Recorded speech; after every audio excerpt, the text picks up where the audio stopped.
Kedatangan Raja Arab Saudi Salman bin Abdul Aziz Al Saud, Bandara Halim Perdana Kusuma Jakarta tengah bersiap menyambut Raja Salman dan rombongan tamu negara sebanyak 1.500 orang tersebut.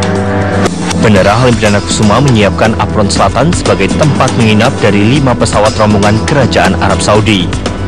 Sementara satu pesawat dengan ukuran lebih besar akan diinapkan di Bandara Internasional Kuala Lumpur, Malaysia. Dan satu pesawat lainnya, yaitu tipe Hercules, akan langsung mendarat di Bandara Igusti Ngurah Rai, Bali.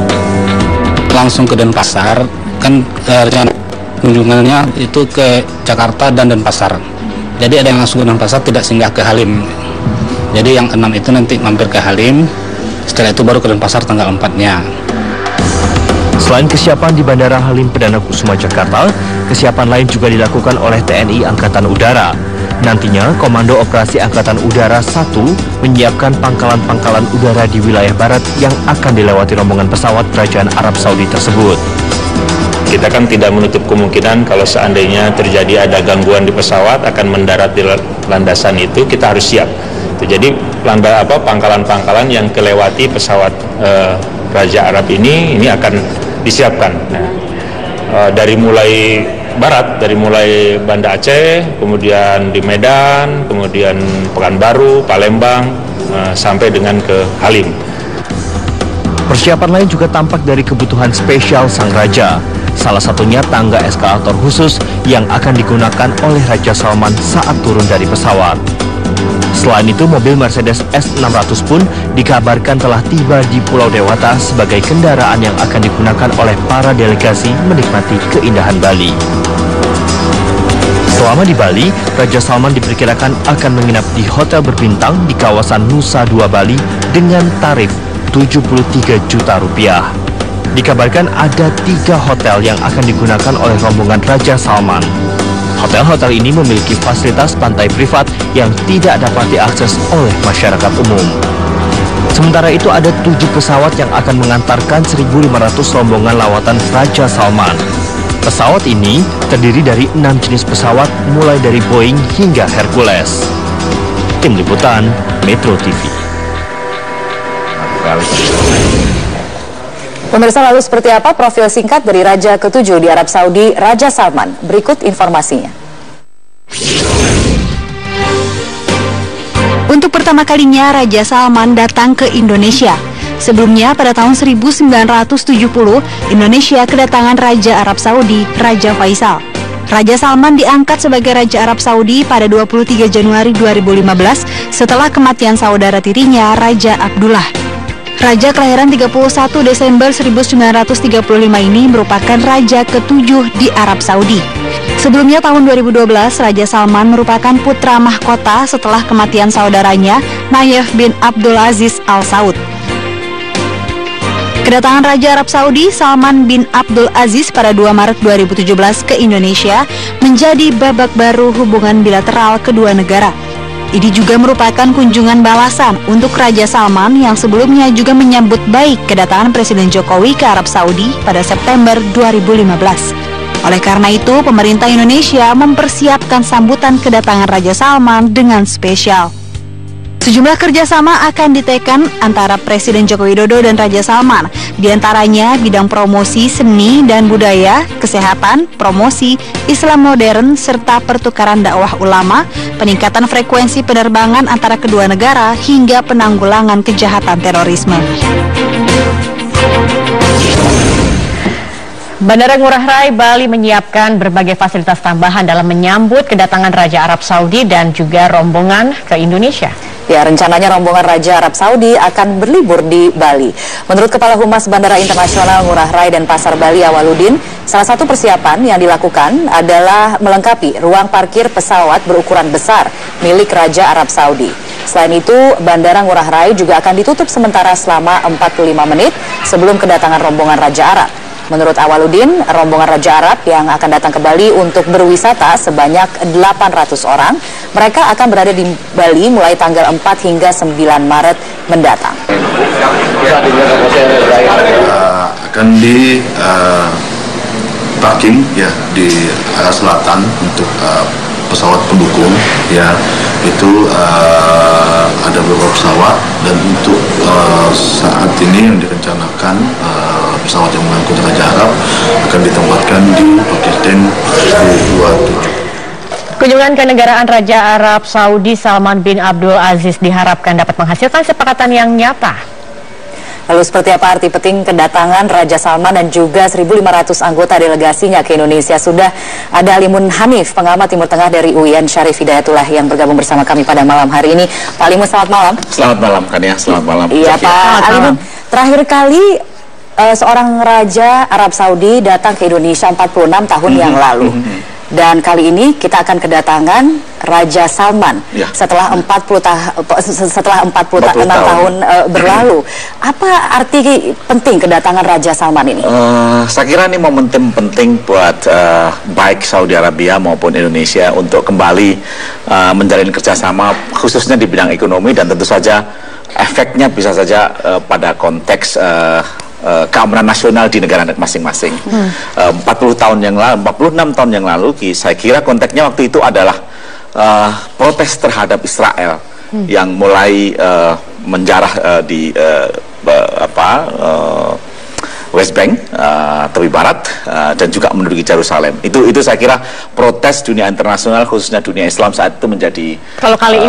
Kalau kali ini saya kira pertama-tama gejolak Timur Tengah, yakni bahwa semakin terdesaknya posisi Saudi Arabia dalam konstelasi kawasan, khususnya keterlibatan Iran, akhirnya dilibatkan Iran dalam proses perjanjian perdamaian di Syria. Saya kira mendorong Saudi Arabia dan juga negara-negara lain termasuk Mesir untuk terus mencari aliansi baru dengan berbagai Indonesia negara dinilai Islam. berarti sebagai salah satu negara yang punya posisi kuatkah? Saya kira ya, khususnya dalam konteks keinginan menjaga dominasi Sunni dalam kebijakan luar negeri di dunia Islam. Itu penting. Yang pertama itu.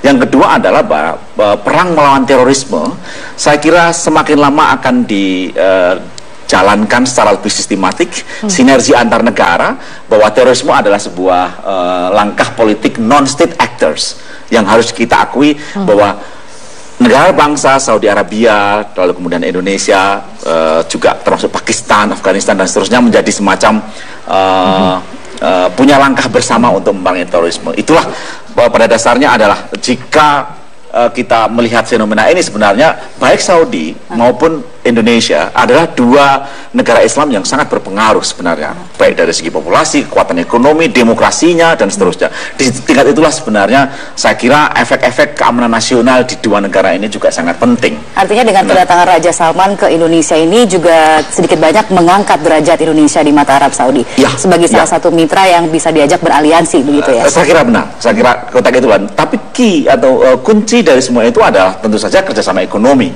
Ini penting buat Indonesia semata-mata karena memang kita membutuhkan investor baru dari manapun datangnya untuk mendorong, memboosting ekonomi kita, khususnya penjalanan infrastruktur, menggalakkan pariwisata, lalu kemudian meningkatkan ekspor, impor, baik dalam konteks neraca perdagangan, baik Saudi maupun Indonesia harus semakin balance. Selama ini kita lebih banyak memberikan investasi ke sana, khususnya di bidang-bidang kerjasama kultural dibanding menerima.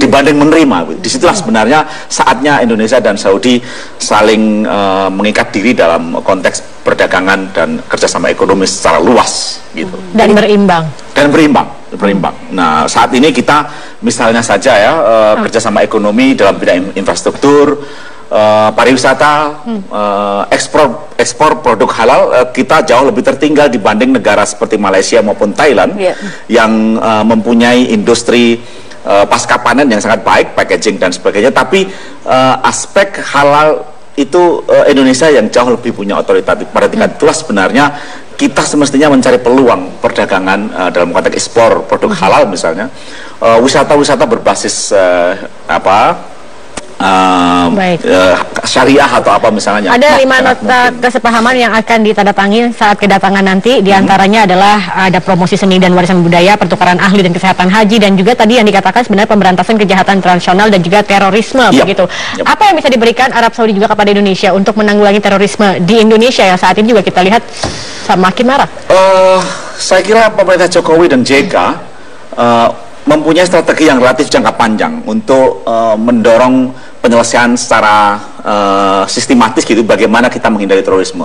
Pertama-tama dia tentu saja penindakan secara langsung melalui Densus, pencegahan melalui BNPT, tetapi juga pemerintahan Jokowi mempunyai strategi lewat pendidikan. Kita tahu persis saat ini Jokowi memproklamasikan untuk mendirikan semacam Universitas Islam Internasional Indonesia. Akan menjadi pusat peradaban. Menjadi pusat peradaban dan kira-kira diseminasi moderat Islam.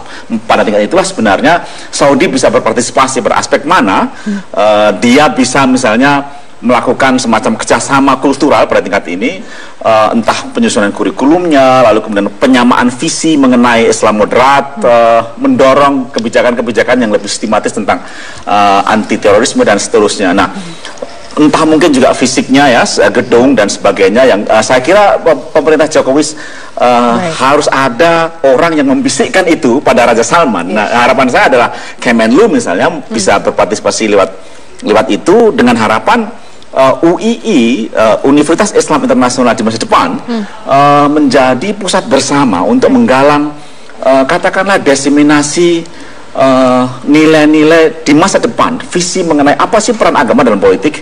Saat ini tidak bisa kita hindari itu terjadi karena berbagai cleavage di dunia internasional terpisah dalam hal sekularisme dan agama. Nah, penyelesaian itulah yang sebenarnya saya kira bisa dicari solusinya melalui kajian-kajian yang lebih strategis mengenai Islam dan politik dan demokrasi. Melalui pusat yang akan dibangun di Indonesia. Di Indonesia, jadi harapan saya begitu. Ya. Dengan kunjungan Raja Salman ini, apakah ini akan menandai era baru dalam hubungan antara Indonesia dengan Arab Saudi? Saya kira penting. Arah ke sana belum bisa terlihat, tapi setidaknya begini. Loncatan batu pertama yang saat ini dibawa oleh Raja Salman dan rombongannya adalah keinginan untuk mendorong kerjasama ekonomi. Dia membawa investor, lalu kemudian bisnismen dan juga keluarga yang juga mendominasi bisnis.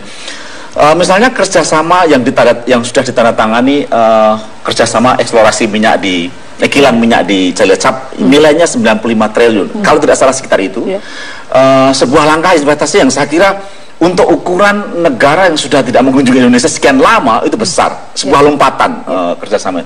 Nah, nilai strategisnya bagi pemerintahan Jokowi adalah bahwa ini juga menghasilkan nilai positif image mengenai bahwa saat ini pemerintah Jokowi JK didominasi oleh investor yang selalu saja dituduhkan pada misalnya saja bisnismen RRC Cina. Nah, itu penting untuk memberi ada perimbangan begitu ya? Perimbangan dalam hal dominasi ekonomi. Nah, suatu yang saya kira positif buat kerjasama antar negara di masa depan. Iya, gitu. Tapi untuk di kawasan Asia Pasifik sendiri atau khususnya di ASEAN ini, adakah negara-negara lain begitu yang juga menjadi incaran gitu? Arab Saudi sebagai salah satu mitra dagang ya. Artinya apakah posisi Indonesia memang yang paling penting untuk di kawasan Asia Pasifik saat ini di mata Arab Saudi? Di mata Arab Saudi untuk ukuran investasi bisnis sekuritas atau bisnis investasi, saya kira dia sudah menjalin kerjasama antara misalnya saja Malaysia dan Singapura. Mungkin karena kepercayaan mereka terhadap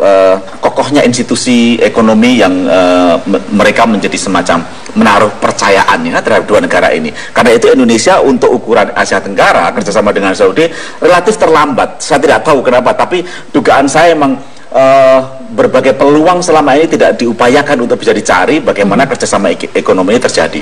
Nah, tetapi yang sekarang ini dengan berbagai gejolak Timur Tengah yang terjadi, persaingan kawasan antara Iran dan Saudi di Timur Tengah, lalu kemudian perang melawan terorisme dan seterusnya, menjadikan Indonesia sebagai negara yang memang bukan saja incaran tapi mungkin alternatif yang dia harus dekati karena memang mempunyai visi yang sama mengenai berbagai masalah keamanan nasional tadi itu. Di situ sebenarnya investasi, keamanan nasional dan keinginan untuk membangun semacam Islam moderat di dunia internasional semakin. Kalau masalah haji bagaimana Pak? Kira-kira apakah dengan kedatangannya juga Indonesia bisa mendapatkan kuota lagi?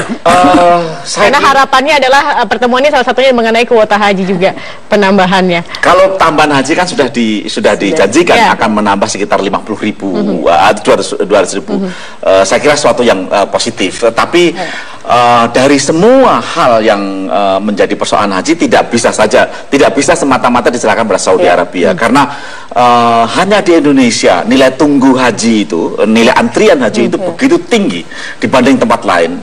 Saya tidak tahu, tapi tampaknya mungkin sistem keuangan kita, perbankan kita, lalu kemudian yang memberi darah talangan haji kalau tidak salah itu menjadikan orang dengan sangat mudah mendaftarkan haji dan lalu kemudian menambah antrian, dan itu disitulah sebenarnya kebijakan domestik mengenai haji juga harus dibenahi supaya ini tidak merepotkan Saudi terus. Juga semakin berkurang. Mudah-mudahan haji juga terus menjadi bagian agenda yang dibicarakan. Pak Limun, satu pertanyaan terakhir saja. Ini 1.500 delegasi itu angka yang wajar, Pak? Memang biasanya delegasinya selalu dalam jumlah besar seperti itu? Begini, untuk ukuran kunjungan diplomatik memang itu sangat besar. Tapi untuk niat keinginan semacam promosi investasi yang dibawa ini kan tidak hanya pejabat dan sebagainya, tapi juga investor, ahli geologi, ahli dan semuanya. Saya kira itu ukuran yang masalahnya adalah bahwa dalam protap Saudi itu mengandaikan pengawalan keamanan yang sangat ketat, bahkan mungkin melebihi Amerika Serikat maupun tapi sebagai tuan rumah kita sudah siap tentunya untuk menerima kedatangan mereka berapapun jumlahnya. Baik, terima kasih Pak Limun telah bergabung bersama kami di Prime Time.